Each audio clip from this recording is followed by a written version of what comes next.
வணக்கம். இந்த வீடியோவில் 6500 கூடுதல் மாத பென்ஷன் இபிஎஸ் 95 ஓய்வூதியர்களுக்கு சற்று முன் வெளியான குட் நியூஸ் குறித்து தகவல்களை பார்க்கலாம். இந்த வீடியோவை தொடர்ந்து பார்க்குறதுக்கு முன்னாடி நம்ம சேனலை இதுவரைக்கும் சப்ஸ்கிரைப் பண்ணாதவங்க சப்ஸ்கிரைப் பண்ணிக்கோங்க. அப்படியே பக்கத்தில் இருக்கக்கூடிய நோட்டிஃபிகேஷன் பெல் சிம்பிளையும் ப்ரெஸ் பண்ணுங்கள். அப்போ தான் நம்ம சேனலில் இதுபோல் வீடியோக்கள் அப்டேட் பண்ணும்போது அதற்கான நோட்டிஃபிகேஷன் உங்களுக்கு உடனுக்குடன் கிடைக்கும்.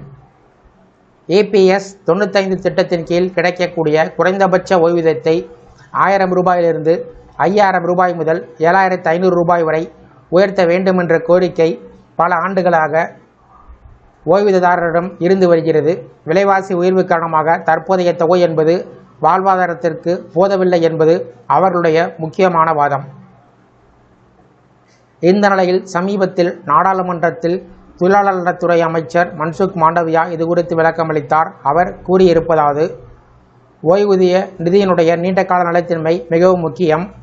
தற்போது ஓய்வூதியத்தை அதிகரித்தால் அது நிதியில் கூடுதல் சுமையை ஏற்படுத்தி எதிர்காலத்தில் நிதி நெருக்கடி உருவாகக்கூடும். மத்திய அரசு ஏற்கனவே குறைந்தபட்சம் 1000 ரூபாய் ஓய்வூதியம் வழங்குவதற்கே பட்ஜெட்டிலிருந்து கூடுதல் நிதி வழங்கி வருகிறது. மேலும் ஊழியர்களின் அடிப்படை ஊதியத்தில் 1.16% தொகை அரசு தனது பங்களிப்பாக செலுத்துகிறது. இபிஎஸ் 95 திட்டத்தின் நிதியமைப்பு முக்கியமாக முதலாளிகளின் பங்களிப்பை சார்ந்து உள்ளது. ஊழியர்களின் அடிப்படை ஊதியத்தில் 8.33% தொகை முதலாளிகள் செலுத்துகின்றனர். ஊழியர்கள் நேரடியாக பங்களிப்பு செய்யாததால் நிதியை கவனமாக நிர்வகிக்க வேண்டிய அவசியம் உள்ளது. இபிஎஸ் 95 திட்டத்தின் முக்கியமான அம்சங்கள்: 58 வயதிற்கு பின்பு வாழ்நாள் முழுவதும் ஓய்வூதியம் வழங்கப்படுகிறது. குடும்ப ஓய்வூதியம் வழங்கக்கூடிய பாதுகாப்பு கிடைக்கும். 50 வயதிற்கு பிறகு முன்கூட்டியே ஓய்வு பெறக்கூடிய வாய்ப்புகள் உள்ளது. இந்த நிலையில் ஓய்வூதியர்கள் மாதம் தங்களுக்கு 1000 ரூபாய் என்பது இன்றைய விலைவாசிக்கு போதாது. கௌரவமான வாழ்க்கை நடத்துவதற்கு குறைந்தபட்சம் ரூபாய் 5000 முதல் ரூபாய் 7500 அவசியம் என்பதே அவர்களுடைய முக்கியமான கோரிக்கை.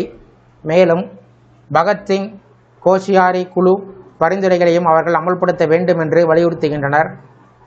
மத்திய அரசினுடைய விளக்கத்தின் அடிப்படையில் உடனடியாக குறைந்தபட்ச ஓய்வூதிய உயர்வு எதுவும் இல்லை. குறைந்தபட்ச ஓய்வூதியம் என்பது 1000 ரூபாயாகவே தொடரும். இருப்பினும் எதிர்காலத்தில் பணவீக்கம் மற்றும் நிதிநிலைத்தன்மையை பொறுத்து இந்த கோரிக்கை மறுபரிசீலனை செய்வதற்கு வாய்ப்புகள் உள்ளன. இருப்பினும் தற்போதைய நிலவரத்தின் அடிப்படையில் குறைந்தபட்ச ஓய்வூதியம் 1000 ரூபாயாகவே தொடரும்.